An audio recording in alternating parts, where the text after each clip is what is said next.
Early Festival. It was fantastic. Welcome into this day with the Quimper Unitarian Universalist Fellowship. I'd like to take a moment to do a very unscientific survey of those in attendance. Please raise your hand if you've ever heard of a cell phone. Please raise your other hand if you have one on you. Now please raise both hands if you absolutely know for sure that it's on mute or turned off. Look at you guys. Give yourself a round of applause. That's fantastic. And if a phone goes off during the middle of this service, you will be ushered up to the front to perform a knock-knock joke. So whoever you are, wherever you're from, whomever you love, whatever your faith tradition, you are absolutely welcome here. My name is Joseph Bednarik, and I have been a member of Quimper Unitarian Universalist Fellowship since, 1999. And I also have the very good fortune of occasionally serving as a guest speaker. And I just wanted to say that I always honor and respect this monument to Western civilization, which is called a free pulpit. And I'd like to begin this service by acknowledging that the water, the land, and the shorelines here in Port Townsend are the traditional territory of the S'Klallam and Chemakum peoples. We honor and acknowledge our indigenous members and neighbors, and we vow to help sustain these homelands. And we also encourage you to visit the Chichmahan Trail to learn more about the indigenous history of this area.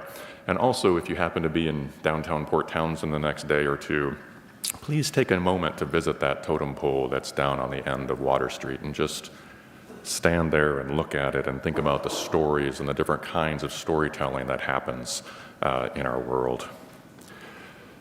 And as we call in our time together this morning, let's settle our minds and calm our hearts with the ringing of our chime.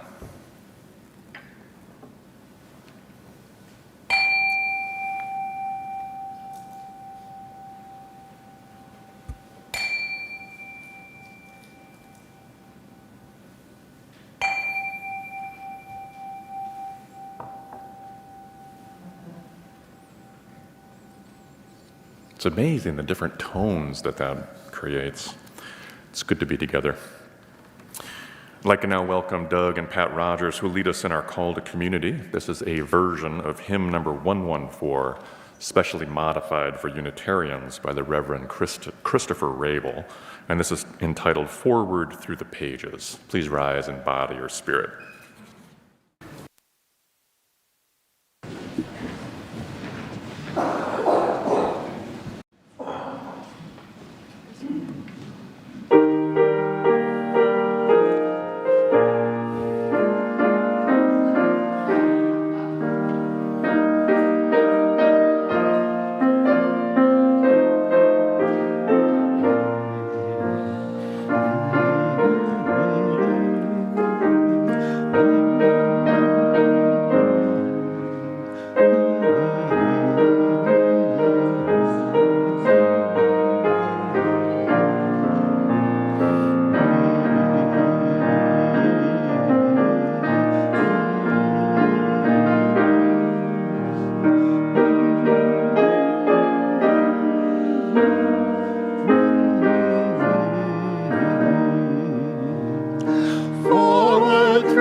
every source of goodness, beauty, truth, and right. Philosophers have written, prophets testify, poets, martyrs, sages, leave thy works aside. Forward through the pages, never read a line. Honor all the scriptures, think they're all just fine.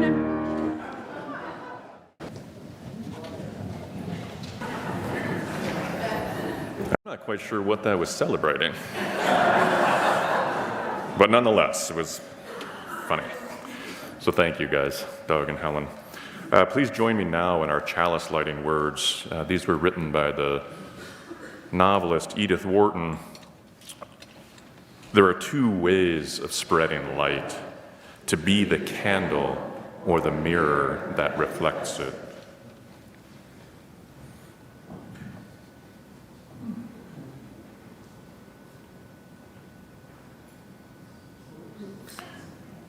It's one of those gag chalices. You did this, didn't you, Joseph?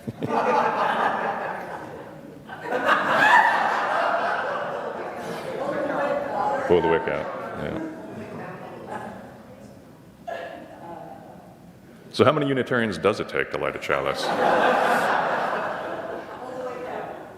All right. Now it's hot. Ow, ow, ow, ow, ow, ow. The things I do for this congregation.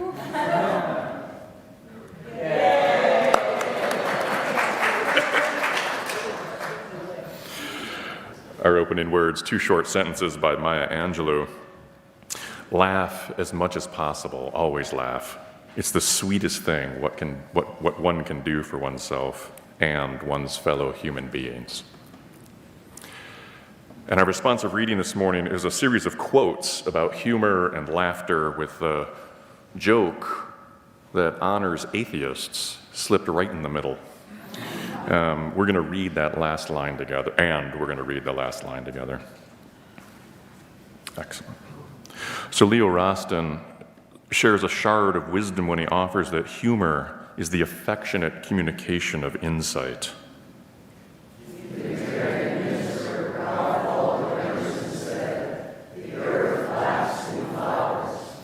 Rainn Wilson, a.k.a. Dwight Schrute from the TV comedy The Office, told this to a friend: "I think God has a tremendous sense of humor."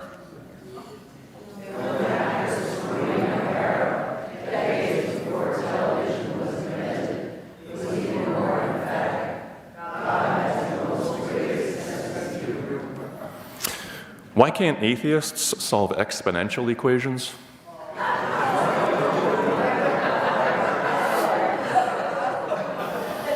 Hey, comedy is not pretty. That's Steve Martin. Brian Doyle, may he rest in peace, reminded us when he wasn't surfing or writing or playing basketball, laughter's wicked funny. I'm sorry, wicked holy.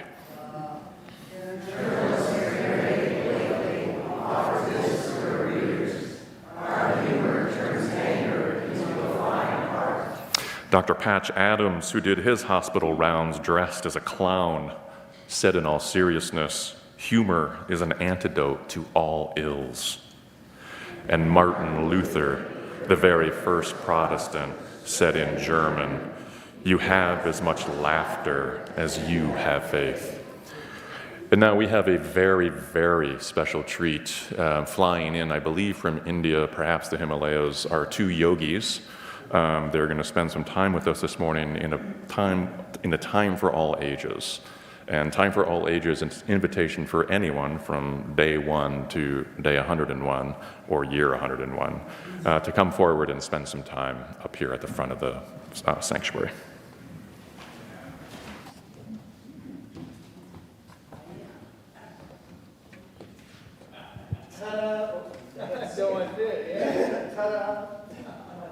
All right.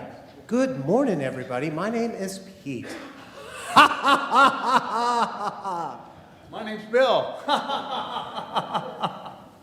Okay, that looked really weird, wasn't it? Right? It looked like if we were doing that in public, they'd think there is something wrong with those two people. But here's so here is the secret to laughter yoga. You know how smart our bodies are. They're intelligent machines. But they don't know the difference between a real and hearty laugh that makes us feel so good and a forced laugh. So, we're going to take you through a couple activities to give you a demonstration on that. You guys ready for that? Excellent.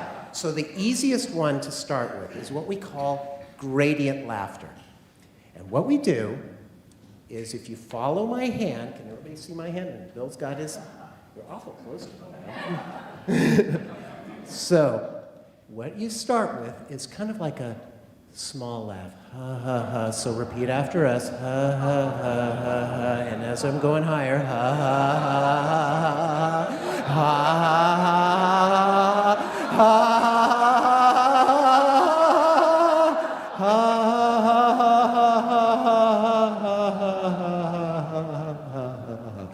Okay, that was good, but I think you guys can do it better. Let's do it one more time.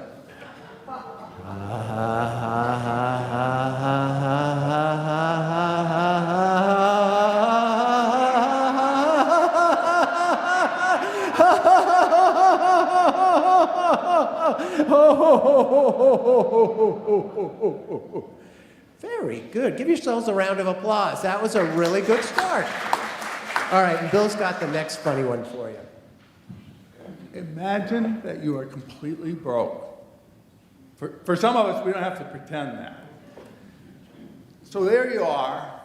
You don't have any money, and you think, well, I'm alive. I'm breathing. I've got my faith. Got enough food. I've got a roof over my head. So you just go ahead and despite being broke, go ahead and laugh at it.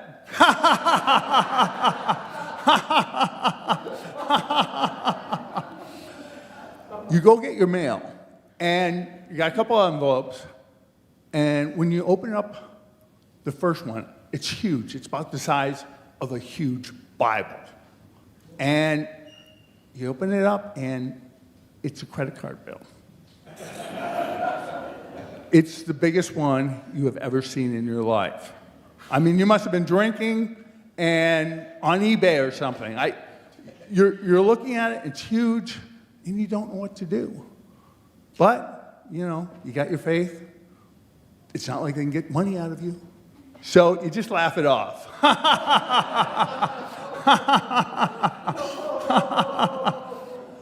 You look at the bill again, and it's not your bill.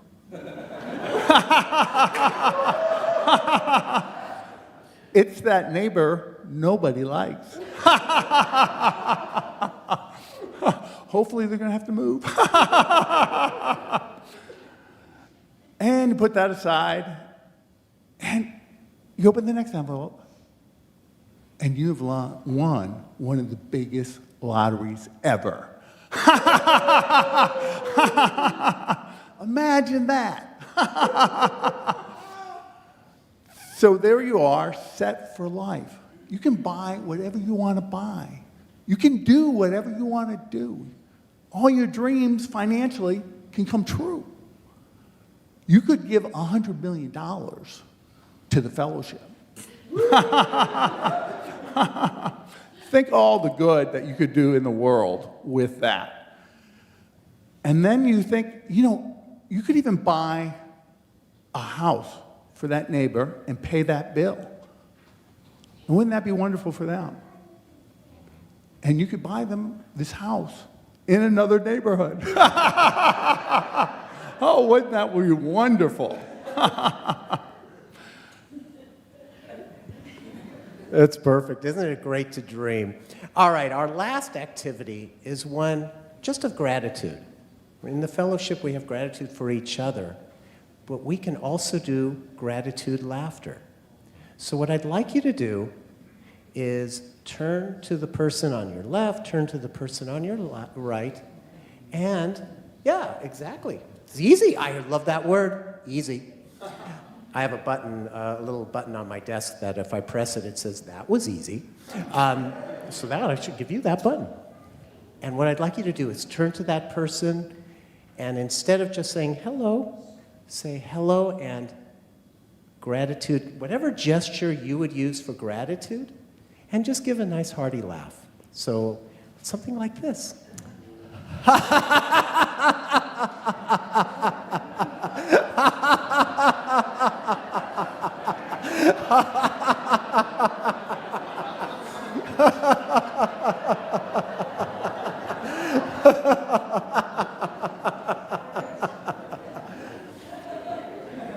And now each of you can say that you have participated in laughter yoga. Thank you so much for your time.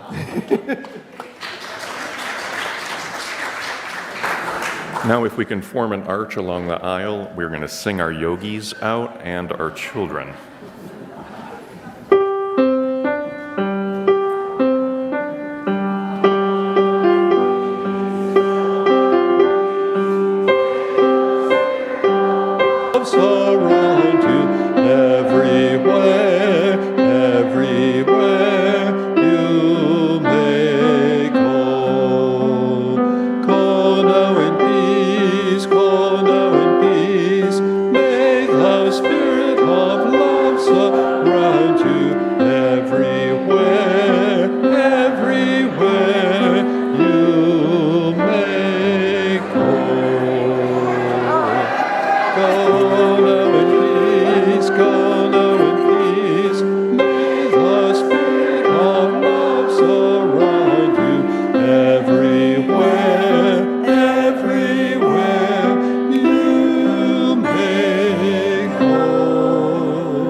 Thank you. What we'd like to do now is to acknowledge and welcome those of you who are visiting with us this morning for the first time. If you're online with us, you're invited to say hello in the comments section and tell us your name and where you're from. And if you're attending in person here, please rise or raise your hand so we may greet you. Welcome. Welcome, everyone. We're glad you're with us today. And now for our offering. We'll now receive the offering, which today goes to support our programming staff and building here at QUUF. If you'd like to donate today, you have three options. First, you can text the amount. If you're online, you can text the amount you'd like to give to the number now showing at the bottom of the screen. Or go to our website at QUUF.org and click on the giving link, or simply mail a check to QUUF. Just remember to put offering in the memo line.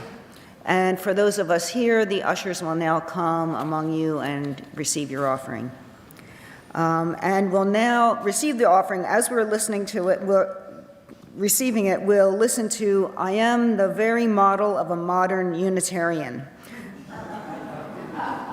courtesy of the First Unitarian Church of Salt Lake City. We'll follow it up with Pat and Doug, who will ask you to join them in singing a special doxology.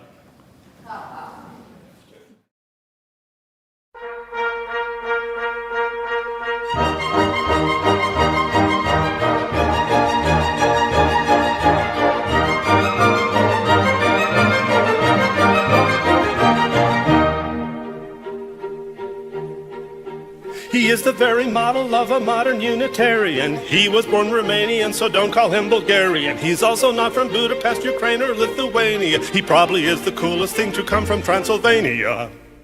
I am the very model of a modern Unitarian. I'm here because I've lived so long, I'm now octogenarian. With 50 years attendance, I'm a very senior resident.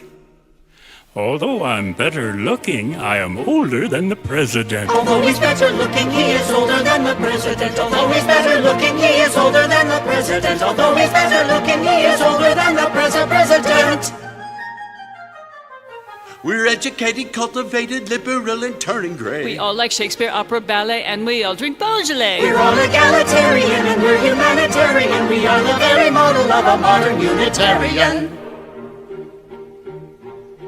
We are the very model of a modern Unitarian. We're ethical, sustainable, and also vegetarian. If you would like to join us, it would not be so regrettable. We have a lot of recipes and some of them are edible. We are the very model of some modern Unitarians. Our masters of theology have made us seminarians. We never preach damnation and we don't have a confessional.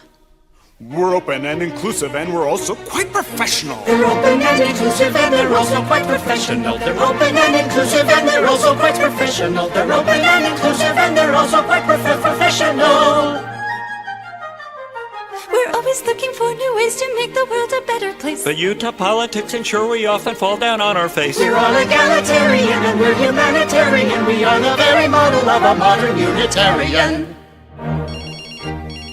Yellow.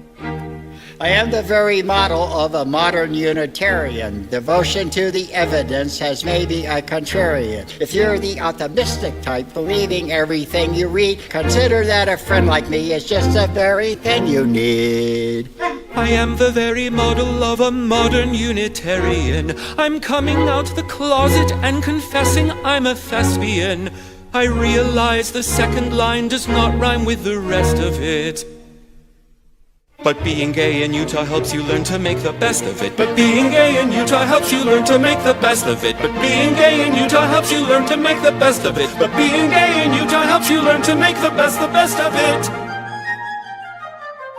While driving in our Priuses, NPR gives us our news. Mind your P's and Q's, for some of us are LGBTQs.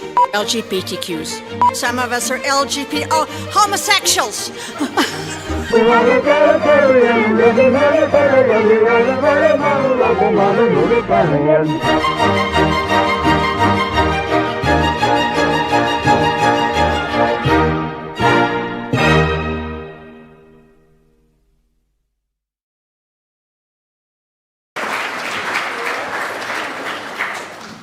It's a hard act but follow, but please rise for the doxology.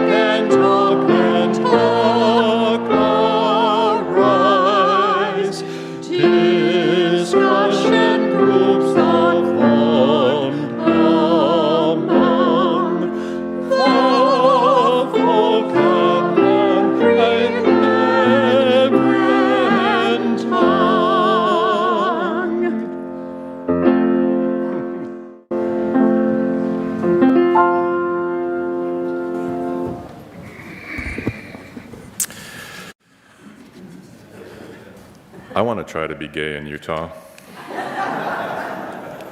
That'd be funny. Well, thank you, Doug, Pat. Thank you, Utah UUs. That's fantastic.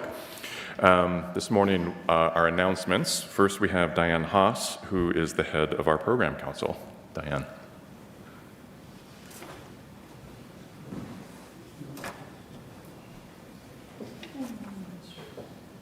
Good morning, everyone. We have, after the service, sign-ups for volunteering, and basically it's a way to see how you might like to engage in the fellowship in a variety of ways, and so please come and check out what the opportunities are and talk to people, ask questions about what the different teams are available. Lots of teams need people to sign up and participate, so we welcome you to come. And now we invite Julia Cochran forward for a special announcement.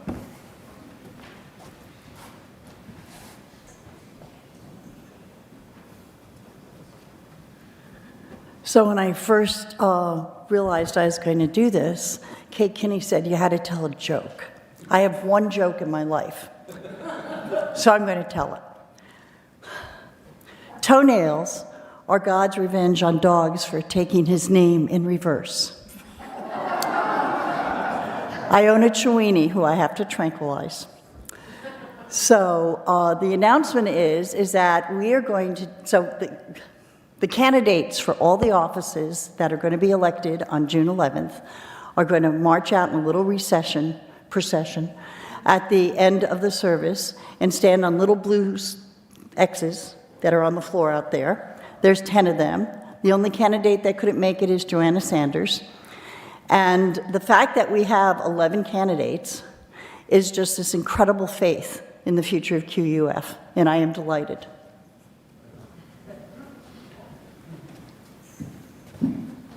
I'm glad those X's finally got explained. That's fantastic.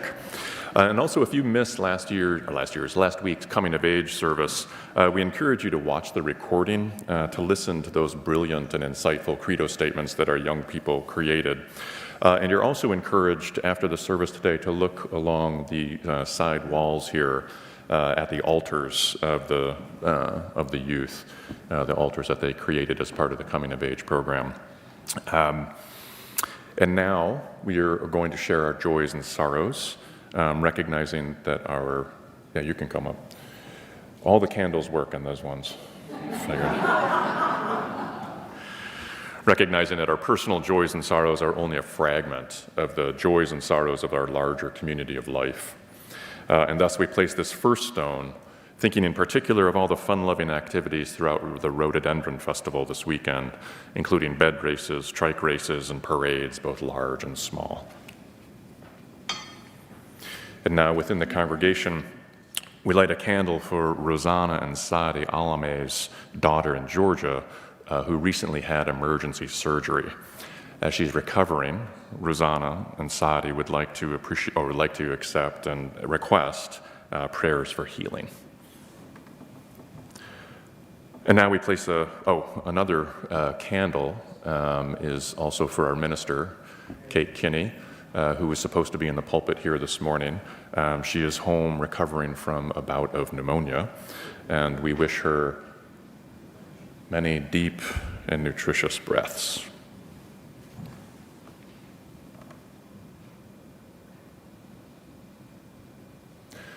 And now we place a final stone, holding in our hearts the joys and sorrows that I've just shared, while also thinking of all the joys and the sorrows among us that are unexpressed, but of no less importance. And I invite you now into a moment of silence.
Our reading this morning is a short passage from the movie Harold and Maude. Maude is a life-loving woman who is approaching her 80th birthday, and she tells this to young Harold. Vice, virtue, it's best not to be too moral. You cheat yourself out of too much life. Aim above morality. If you apply that to life, then you're bound to live it fully. I love that line, aim above morality. Our special music today is called Polka Fantasia, with Al Thompson on sax and Helen Lauritzen on piano.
This isn't part of the shtick, so.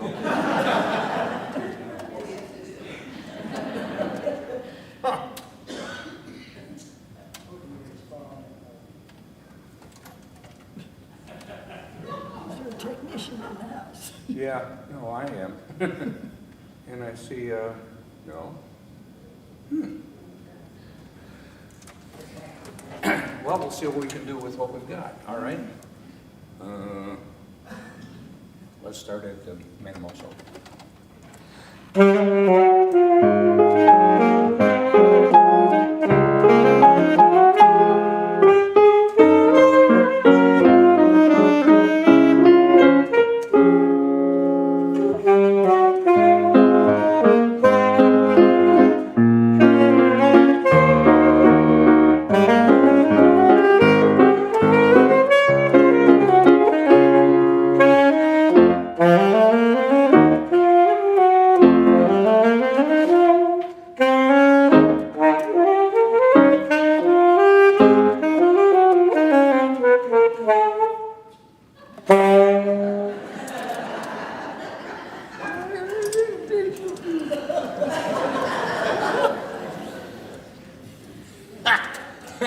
I picked the right service for this one, didn't I?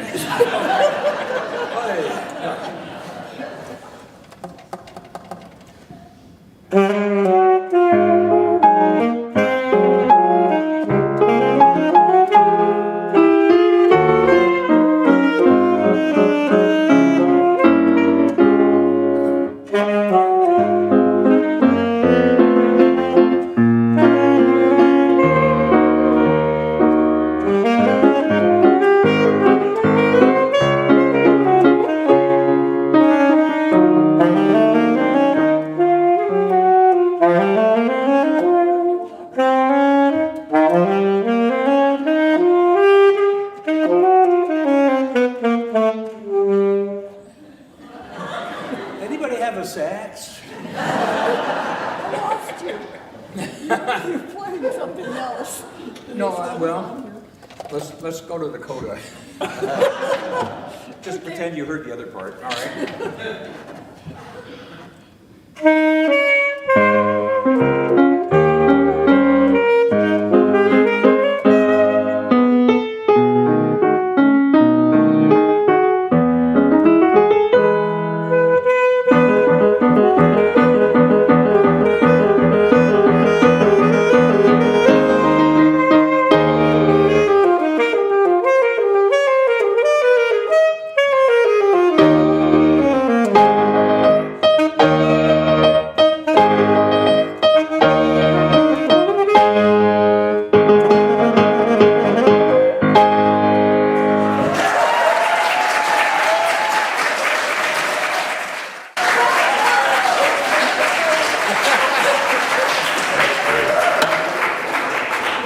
Anybody want to buy a set?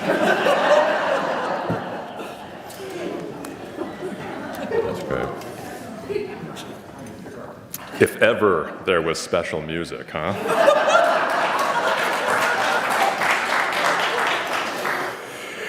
All right. Oyster. And nicely done. Somebody said cracker, so oyster. It's an odd creature filled with religious possibilities. And I've always wanted to begin a sermon with the word oyster. And we'll probably end there as well. That hard outer protective shell, like a shield of fierce and sober reasoning, and within a tender and vulnerable meatiness, sometimes nesting a pearl. Pearl. That ancient and metaphorical gemstone that emerges through irritation and annoyance. And according to the International Gem Society, quote, in many ancient Asian cultures, the smooth wholeness and seemingly magical appearance of pearls in such a lowly life form as an oyster indicate the presence of divinity. The pearl represented the journey of the soul or spirit toward perfection. Who knew that oysters were universalists? More to the point, that treasure, that gemstone representing the soul on the path of perfection, was inspired by annoyance within a mollusk attached to some hard surface along the rough and tumble noisy tide zone, which leads us to a profound and penetrating question. What noise annoys a noisy oyster? And the answer, of course, is embedded within the question. Well, a noisy noise annoys a noisy oyster. Now, I'm not sure that setup was worth the punchline, but you have to admire the fun-loving joy of the phrase, annoys a noisy oyster, and I guarantee you all of you will try to say it at least once today. Which reminds me that I want joy, italicized joy, at the center of my being. I want a tangible, real-world joy, while understanding, with all the sophistication that modern life requires, that we live in a world where climate change is threatening the health of oysters and their habitat. Simply stated, I would rather laugh than cry, and I put myself in situations where I can naturally do one more frequently than the other, especially when inspired by good humor. And please know that a synonym for good humor is good health. And there is abundant scientific evidence that good humor and the physical manifestations of humor, such as smiling and laughter, incredibly beneficial. Beneficial to our physical bodies, to our mental constitutions, and I would suggest our spiritual lives. Now, with this blessed gift of human life, and with this fresh spring day during Rhodey Festival weekend, we nourish ourselves and the world around us when we laugh. Now, one of my favorite films is Harold and Maude. I've seen this movie probably 50 times. Please don't think too deeply about what that might mean. And while I call myself a Universalist Unitarian, note the reversal there, I'm actually a modest. Now, for those of you who don't know the movie, it's a love story between a depressed and suicidal young man, Harold, who's coming of age, and a vivacious elderly woman who is living at the end of her life in full and radiant bloom, Maude. And there's a beautiful scene where the couple, this young man and this old woman, where they're enjoying a picnic in a field of daisies. And Harold says that he feels like doing somersaults. "Why don't you?" asks Maud. "I'd feel stupid," says Harold. And then Maud takes on the tone of a mentor and coach. "Harold, everyone has the right to make an ass of themselves. You can't let the world judge you too much. You can't let the world judge you too much." Now that piece of wisdom is exactly why I am a modest. The world is going to judge you, no question. And in some large measure, you have control of how you live your life relative to that judgment. Harold had grown a hard shell like an oyster. In a wide open field, a young person was held back from something because, why? He'd feel stupid? In front of whom? And even if there was someone other than Maud to witness the somersault, who cares? So Harold steps out of his comfort zone, does a few somersaults amongst the daisies, and we hear Maud laugh. We hear the beloved laugh in response to Harold acting the fool.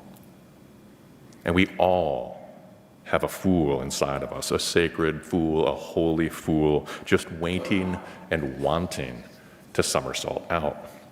Now, Harold's somersault, it actually reminds me of this time I was once at a board staff retreat for an organization that I work for, and it was all very, very professional, very sober, seasoned facilitator, ambitious agenda, detailed reports and spreadsheets on the progress of our strategic plan.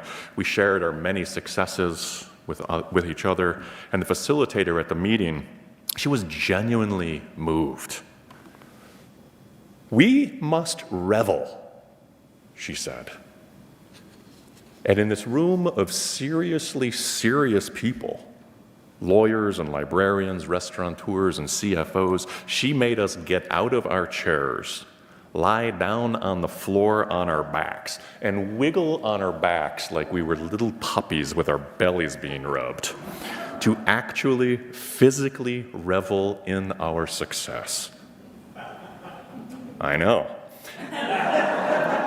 And to top it off, we were to say, "Revel, revel, revel, revel, revel, revel."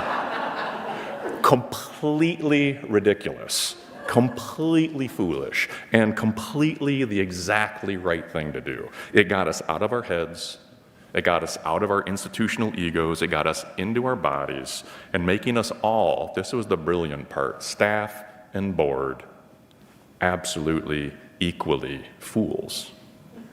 She cracked in to sacred space by doing something outlandish and by allowing laughter to erupt in the room. Now we tapped into some physical joy of doing something so simple and so uncommon. Now thankfully, I was not that puppy who peed all over himself because he was so happy. And one man who reveled was a self-described curmudgeon, right? Very much an oyster, who doubled as a world-famous mountaineer who, as a younger man, literally stood atop the Himalayan mountain K2. This curmudgeon, who literally reached the top of the world. He was tough as nails with a penchant for linguistic precision and rational execution, and at dinner, he reflected that never in a million years did he think he would ever have done something as frivolous and foolish as that. And he loved it. He raised a toast to the miracle. He was beaming. And our talented facilitator had turned a curmudgeon into a modest. She birthed a fool. And the sound of successful foolishness is that many layers of joyful laughter, your ability to laugh at yourself. Super key.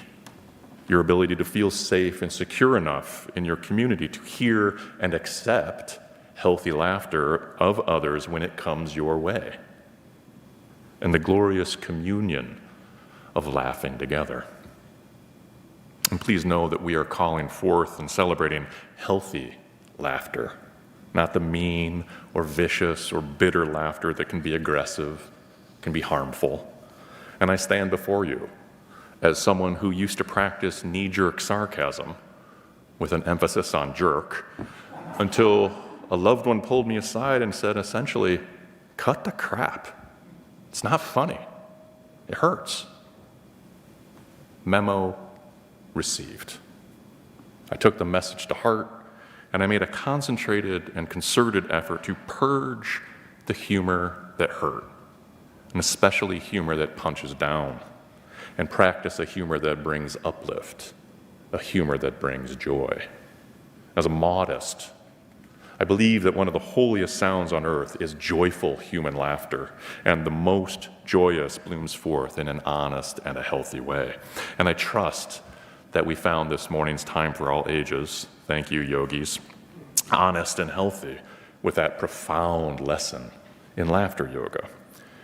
And my first encounter with laughter yoga actually happened a dozen or so years ago at the QUUF family camp, where I learned that laughter yoga was developed in India in the mid-1990s by a medical doctor who embraced the concept that laughter was very strong medicine.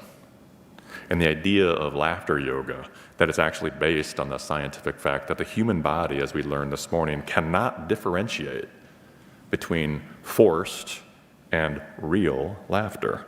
One gets that same psychological and physiological benefit whether someone is laughing for real or just simulating laughter. So even when you fake a smile, we can all do it right now. Pretty fake. We get that spigot of yummy smiley juices turned on, right? Your body and your brain start to realize the health benefits. If ever you see me driving around town alone and you see me laughing, forcing laughter, please don't be alarmed. I'm actually doing that. I do it with some regularity. And according to the official website for laughter yoga, quote, laughter yoga combines unconditional laughter with yogic breathing, and anyone can laugh for no reason without relying on humor, jokes, or comedy. Laughter is simulated as a body exercise in a group with eye contact and childlike playfulness. It soon turns into real and contagious laughter. And that is one of the fantastic traits about laughter. It's contagious. So a group of Unitarian Universalists at family camp, we gathered in a field and we practiced laughter yoga. And I loosened my shoulders right before the big exercise, before the session. I could hear Maud in my head. Everyone has a right to make an ass of themselves. You can't let the world judge you too much. Now, the first kind of laugh that we learned, our first yogic exercise, was the lion laugh, which is a modification of a yoga exercise where your open hands become paws. We opened our mouths really wide. We stuck our tongues out, and we laughed from our bellies. It looked and sounded something like this.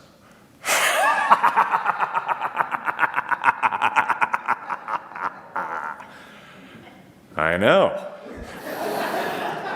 We walked amongst the group, all of us, lions, these laughing lions meeting each other's eyes, doing the lion laughter with each other. And you could say that we looked like fools, and you'd be right. And if you saw us from a distance, you'd also wonder what the hell's going on over there. And you'd quite literally be drawn in by the sound of laughter.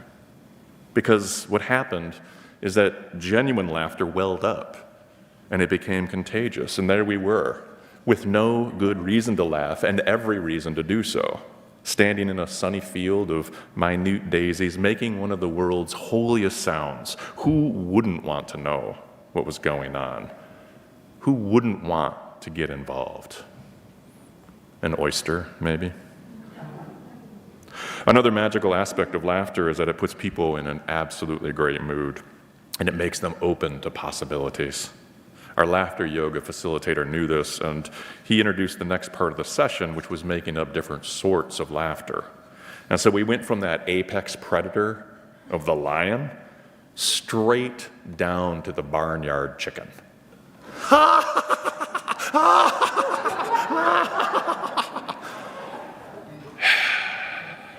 And then we went to the mechanical, hard-to-start lawnmower.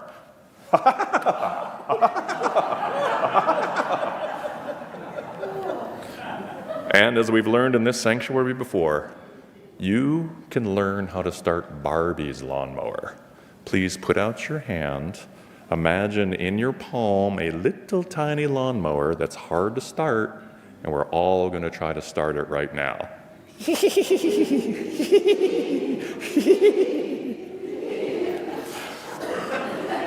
I love being a Unitarian. We had a blast.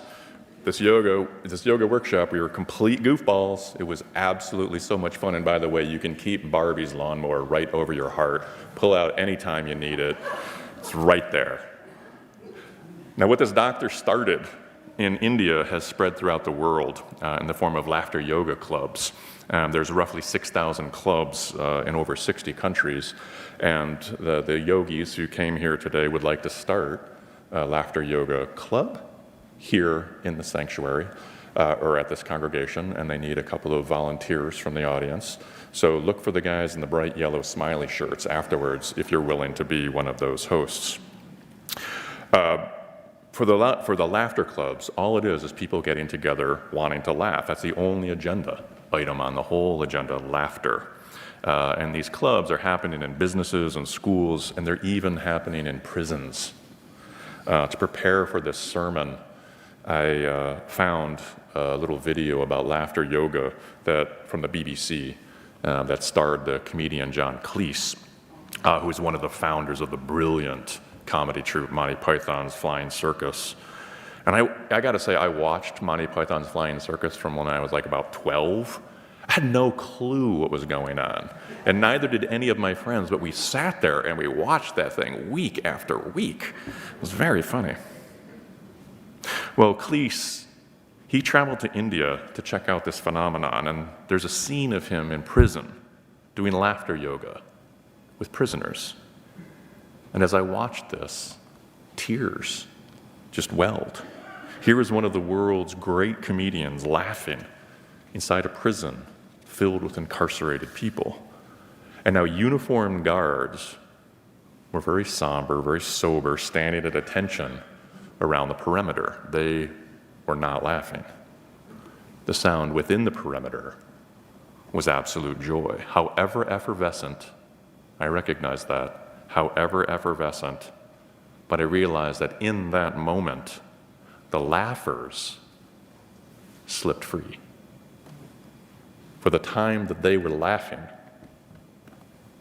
there was nothing to guard. And imagine the wild liberation and the boundless interior space, how noble and how brave it was for them to do what they did. Which leads us to our own prisons. Are we courageous enough inside our anxieties and shortcomings, inside our ailments and our anger, our rage, our hopelessness that made our oyster shells, to take on the lion pose, to make eye contact with our sober guards at our perimeter, and also the judging world, and roar with a lion's laugh?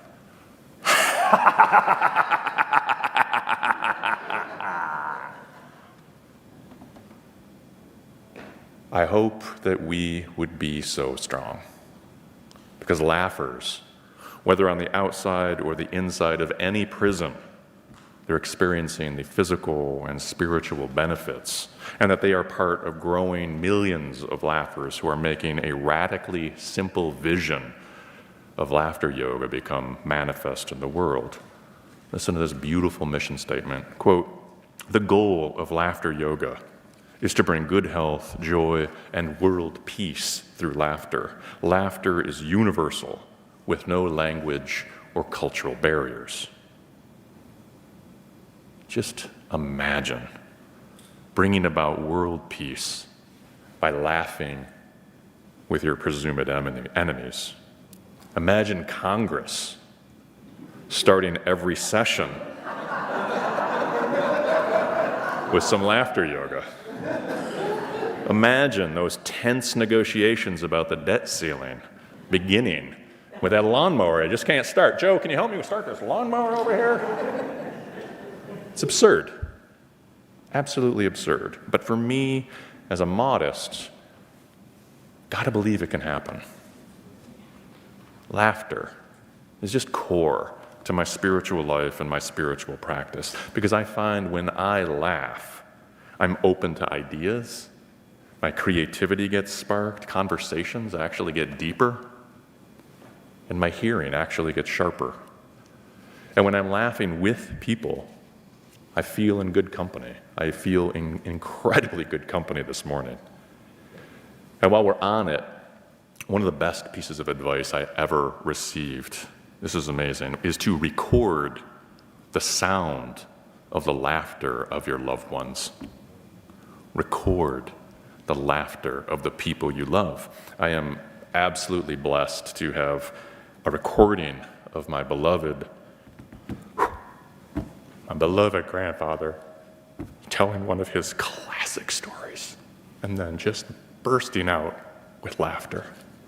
And more than any snapshot I have of that man, more than any snapshot, I love that recording, because through it I can see his whole being with my mind's eye, his face animated, his eyes bright, and that mischief that spiced all his stories. He could not tell one story in this sanctuary and not get in trouble.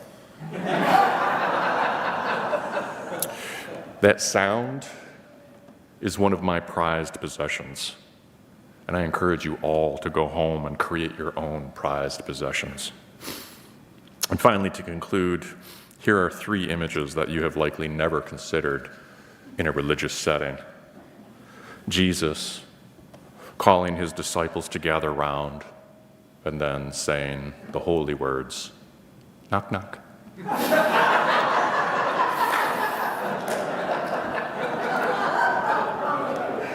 Ganesh, the elephant-headed Hindu god, somersaulting. And Buddha, slipping a whoopee cushion under some somber monk who's about to sit in meditation. And let's believe that shocking whoopee cushion sound, the Buddha's holy fool just cracking up, filling the meditation hall, you know that would bring instant enlightenment to everyone present. So may we all be so blessed. Oh, yeah.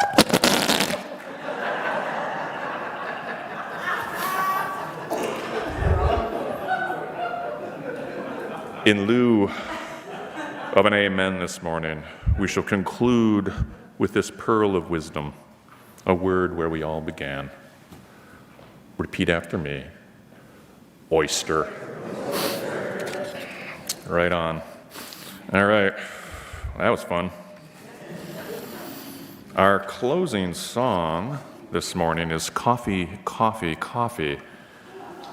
You bringing up the sax just for fun? All right, that's good. Please join us. Please, is this a rise as you're willing and able? Oh, yes. It is. Please rise as you're willing and able. With apologies to the tea drinkers among us.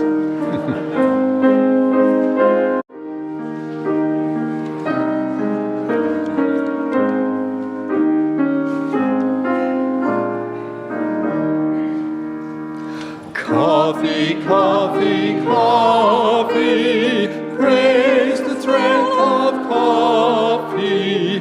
Early in the morn we rise with thoughts of only thee.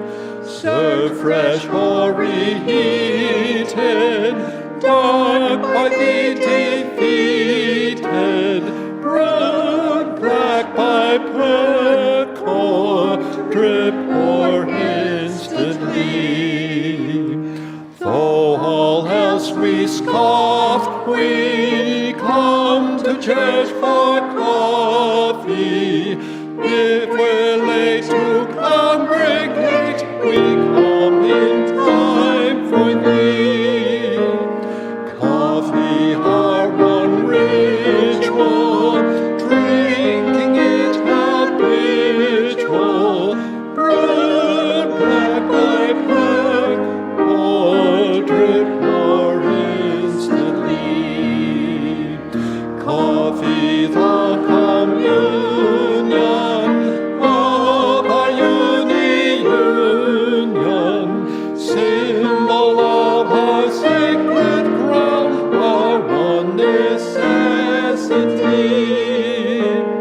Feel the holy power of the coffee hour, brewed black by black, or drip or instantly.